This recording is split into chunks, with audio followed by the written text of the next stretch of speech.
네 명의 복음서 기자는 모두 이 세례 요한의 사역을 소개하고 있습니다.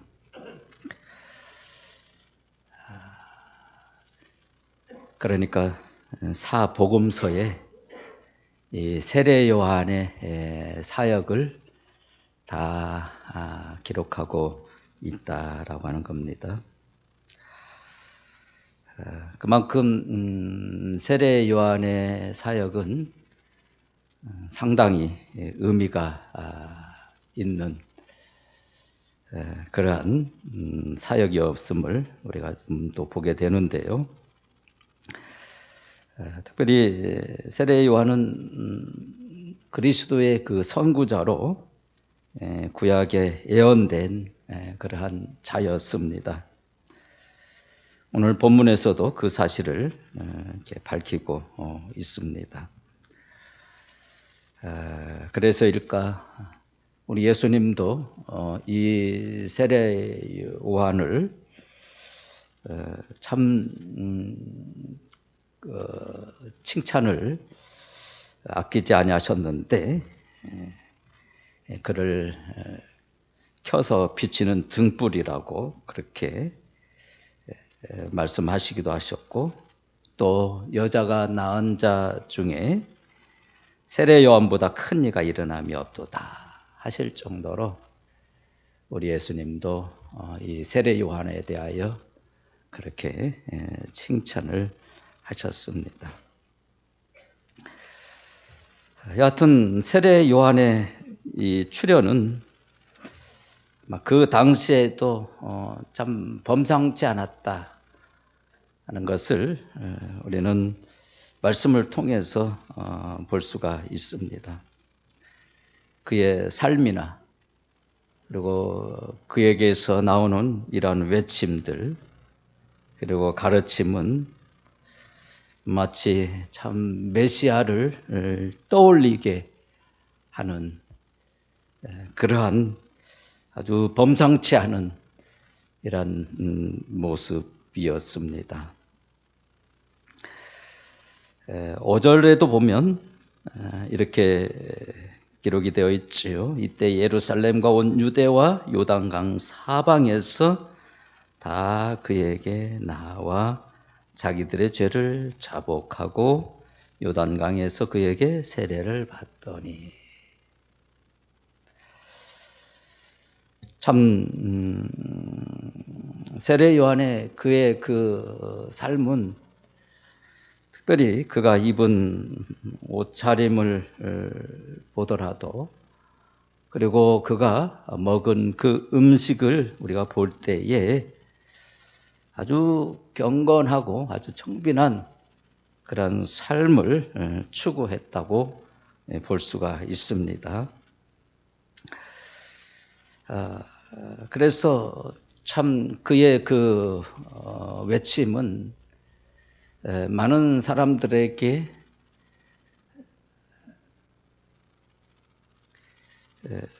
뭔가 찔림을 주는 그러한 부분이었고 많이 도전이 되었죠, 사실. 그래서 아까 5절과 6절에 있는 말씀을 보게 되었지만 예루살렘과 온 유대와 요단 강 사방에서 그에게로 나온 자들이 많았다 이렇게 말하고 있습니다. 참으로 세례 요한의 이러한 경건하고도 그리고 또한 이 청빈한 그의 그 삶과 함께 또 그의 회개하라고 하는 강력한 그 외침에 많은 사람들이 그에게로 나와 그야말로 자기들의 죄를 자복하고 세례를 받는 그래서 참 많은 사람들이 그를 메시아라고 그렇게 생각을 할 정도로 이 세례 요한은 참 범상치 않았고 그리고 사람들에게도 상당히 인기를 끌고 있었다, 이렇게 볼 수가 있습니다. 우리가 잘 아는 대로 세례 요한은 예수님보다 한 6개월 먼저 태어났죠. 그가 언제부터 사역을 시작을 했는지는 정확히는 우리가 알 수는 없습니다. 그런데 꽤 오래전에 시작되었을 것으로 이렇게 보여지는데요. 왜냐하면 오늘 1절에 이렇게 시작을 하고 있습니다. 그때에라고 이렇게 시작을 하고 있는데, 사실 그때가 언제인지는 알 수는 없지만, 그러나 우리가 2장 마지막 23절의 내용과 우리가 그 문맥을 좀 살펴보면, 예수님께서 나사렛에서 계속 살고 계시던 바로 그때 그 무렵을 지금 말하고 있는 것이 아닌가, 이렇게 생각이 되어집니다. 예수님께서 나사렛에서 계속 살고, 우리 예수님이 공생애를 시작한 지가 사실 예수님이 거의 한 30세 됐던 때에 공생애가 시작되었다고 그렇게 이야기를 하고 있죠. 세례 요한은 바로 예수님이 나사렛에서 살고 있을 그 무렵, 그 전부터 세례 요한의 그런 사역이 정확히 언제인지는 알 수 없지만 꽤 일찍 시작되었다고 그렇게 볼 수가 있겠습니다. 또 그 근거를 우리가 어디서 찾아볼 수 있느냐면, 우리가 요한복음 1장을 통해서 우리는 또 추정할 수가 있습니다. 특별히 예수님의 그 제자가 된 베드로의 형제인 이 안드레는 이미 세례 요한의 제자였었습니다. 세례 요한을 통해서 가르침을 받고, 또 당시에도 그랬는데 이 세례 요한을 중심으로 해서 공동체 생활을 했을 것으로 그렇게 볼 수가 있습니다. 세례 요한의 이러한 제자였던 안드레, 후에 예수님의 그러한 제자가 되어지는데요. 그러한 것들을 보면 세례 요한의 사역이 꽤 일찍 시작되었다고 볼 수가 있겠습니다. 여튼 세례 요한의 이 출현은 이미 구약에서 예언되었습니다.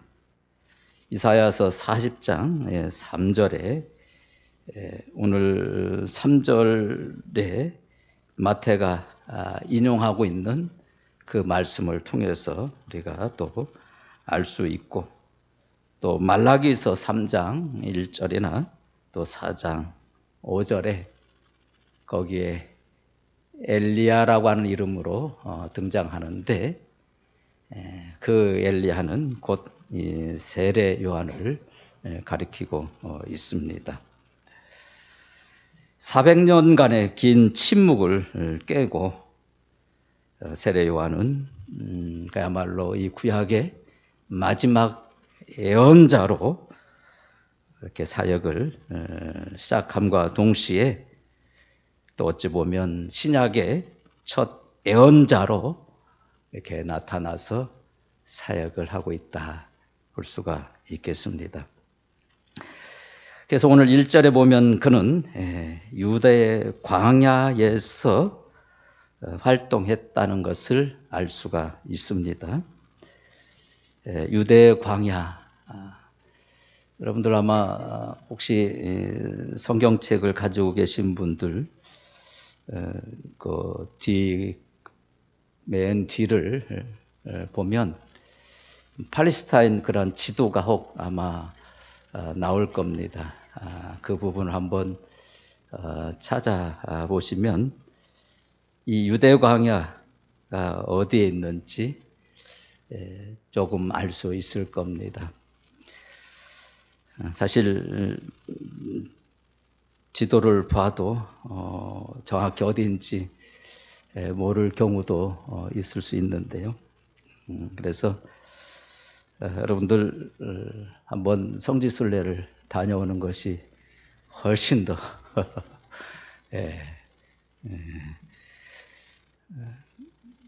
제가 지난번 여름에 요르단을 다녀왔죠. 참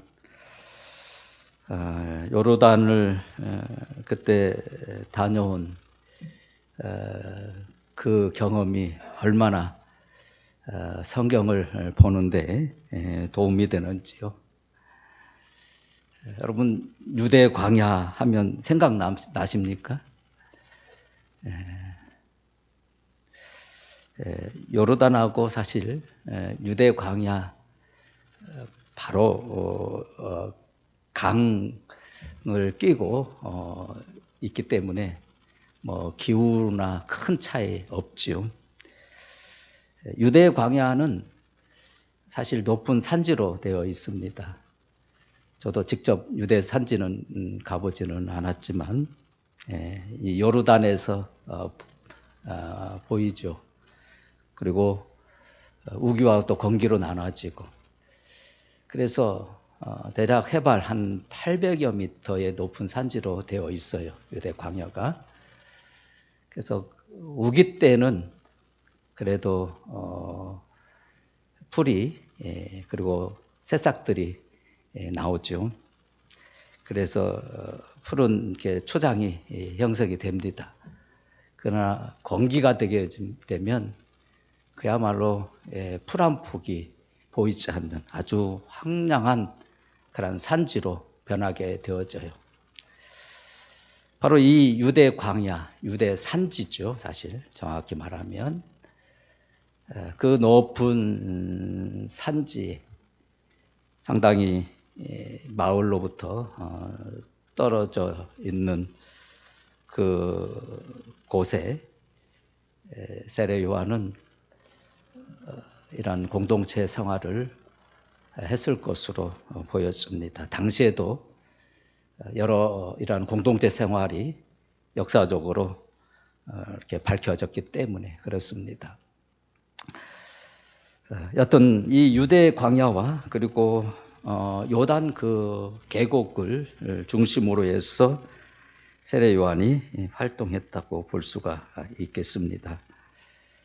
요단 계곡은 특별히 그가 회개하고 또 죄를 자복하는 그들에게 세례를 베풀던 그런 곳이기도 합니다. 요한복음에 보면 그 요단 계곡에 있는 이런 베단이나 그리고 오늘날 요르단 지역에 있는 이 베레아 지역, 이 지역이 바로 세례터가 발견되고 있는데 예수님도 그곳에서 세례를 받으셨고 또 이 세례 요한이 세례를 베풀었던 곳으로 그렇게 지금 알려지고는 있습니다. 여튼 이 세례 요한은 이 유대 광야에서 자신을 그 메시지를 또 가르침을 받고자 곳곳에서 나오는 그들을 향해서 회개하라고 그렇게 촉구했던 것입니다. 그래서 2절을 보게 되었지만 그 세례 요한의 그 메시지는 아주 간결하면서도 상당히 아주 그 강력한 어떤 그런 메시지였다고 볼 수가 있겠습니다. 그래서 그의 메시지는 크게 회개하라 하는 것, 그리고 천국이 가까이 왔다라고 하는 그런 내용이었습니다.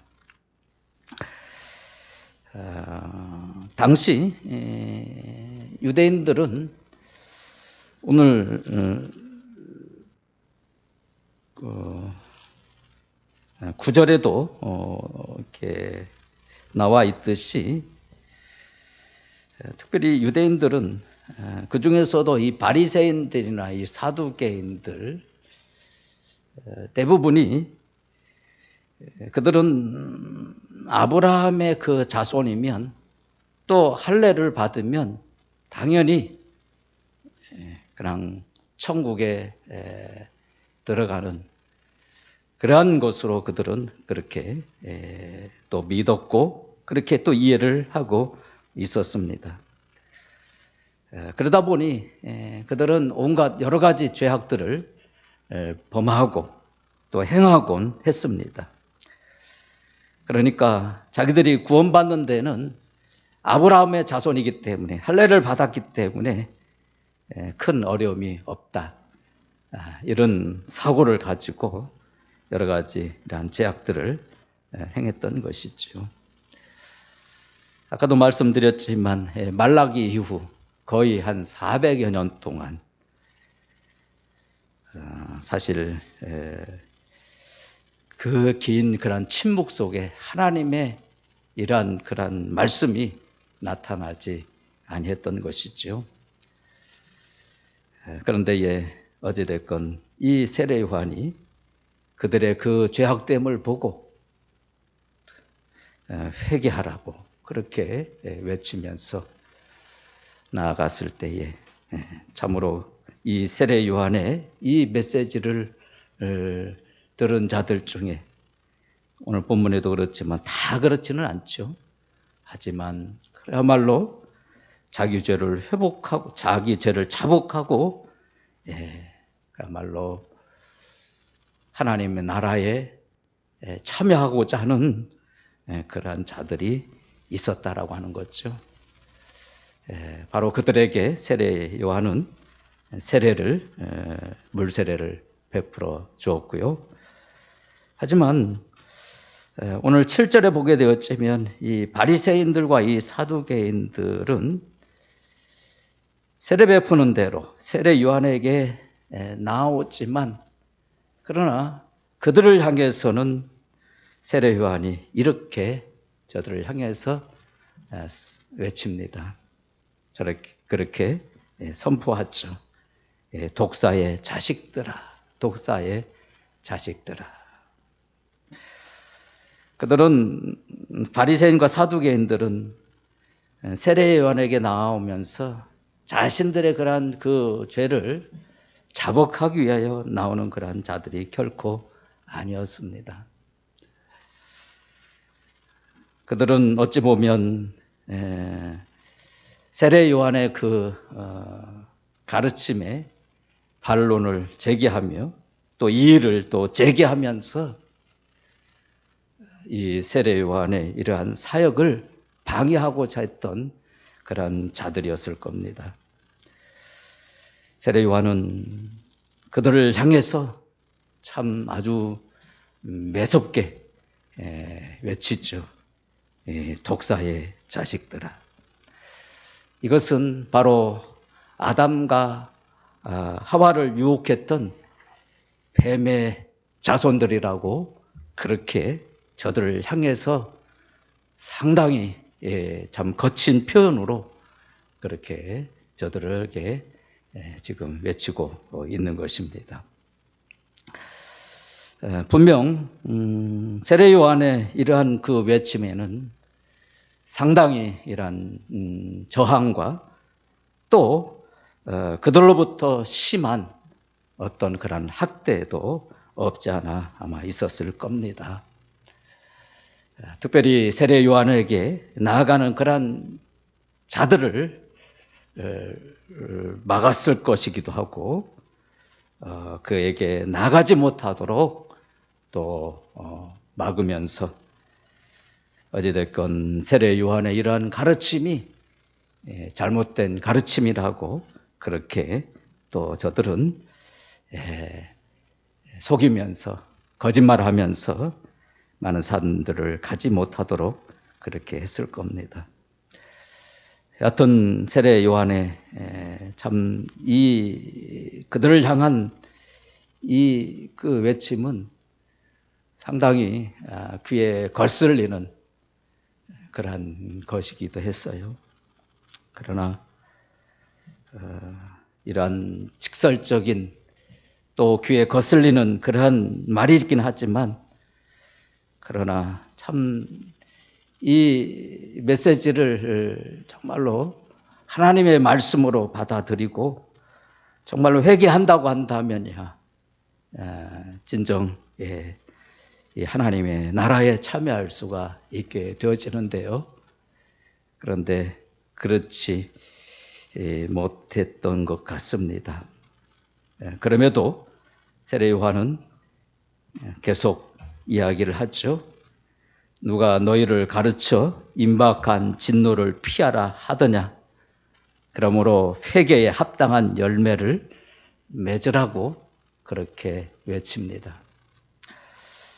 물론 그들 가운데에 이 세례 요한의 이 메시지를 대부분이 듣지 아니했을 겁니다.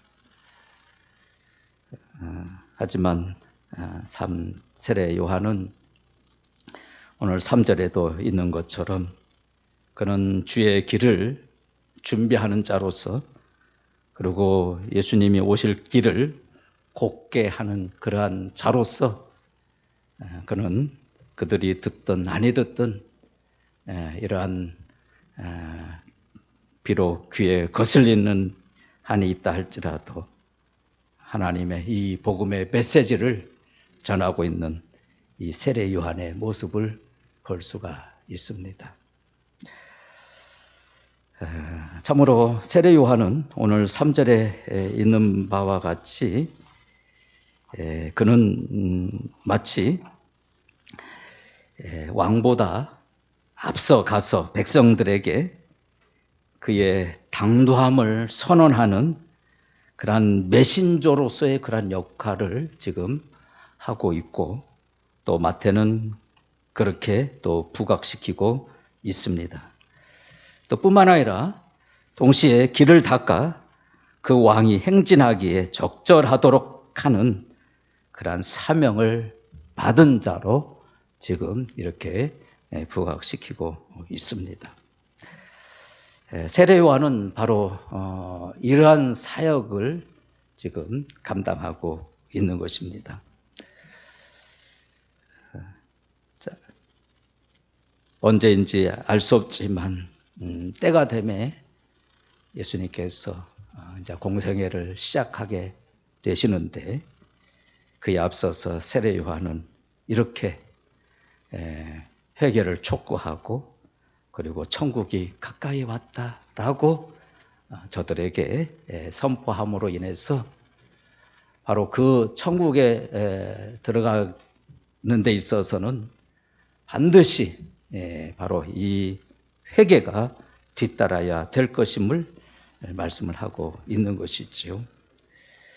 아브라함의 자손이라고 또 할례를 받았다고 하나님의 나라에 들어가는 것이 아니라 바로 이 천국에 참여할 자들은 바로 회개에 합당한 열매를 맺는 자들이다라고 세례 요한은 강력하게 외치고 있는 것이죠.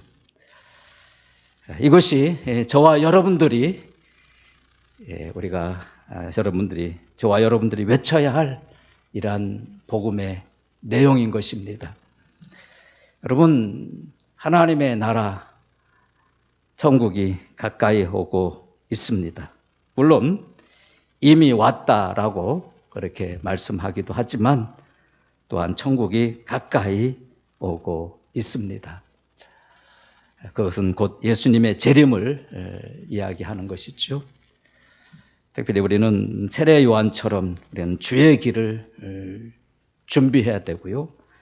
그가 오실 길을 정말로 곧게 해야 할 그런 사명자들이다라고 하는 것을 우리가 결코 잊어서는 안 됩니다.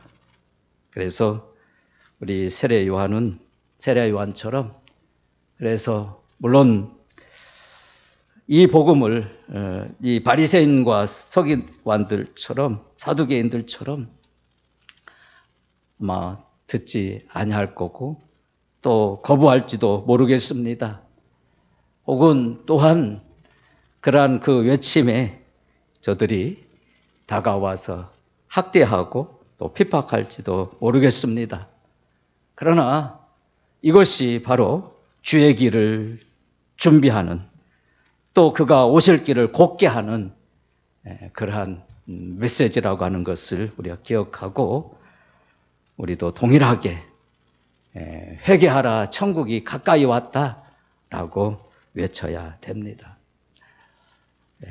아브라함의 자손이라고 할례를 받았다고 또 교회에 오랫동안 다녔다고 그것으로 우리가 천국에 참여하는 자가 되는 것이 아니라 진정 자기의 죄를 자복하고 또 회개할 때에 그리고 바로 천국 대신 예수 그리스도를 마음으로 진정으로 또 영접을 할 때에 비로소 그 심판에서 벗어나 천국 백성이 되어진다라고 하는 이 사실이죠.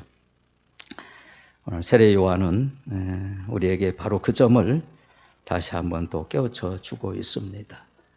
그래서 이런 회개에 합당한 열매를 맺지 아니하면 결코 다가오는 이러한 천국에 들어갈 수가 없습니다. 저와 여러분들이 이 세례 요한처럼 오실 왕이신 그 예수 그리스도 그분이 곧 다시 재림에 오실 것임을 당도하게 되어질 것임을 우리가 메신저로서의 그 역할을 잘 감당해야 되고요. 그리고 그분 왕이신 그분이 행진하기에 적절하도록 그분이 오셨을 때에 편안하게 그 길을 걸을 수 있도록 우리가 곧게 하는 이러한 사명을 잘 감당하는 우리 모두가 다 되기를 바라겠습니다. 기도합니다. 사례 많으신 우리 아버지 하나님,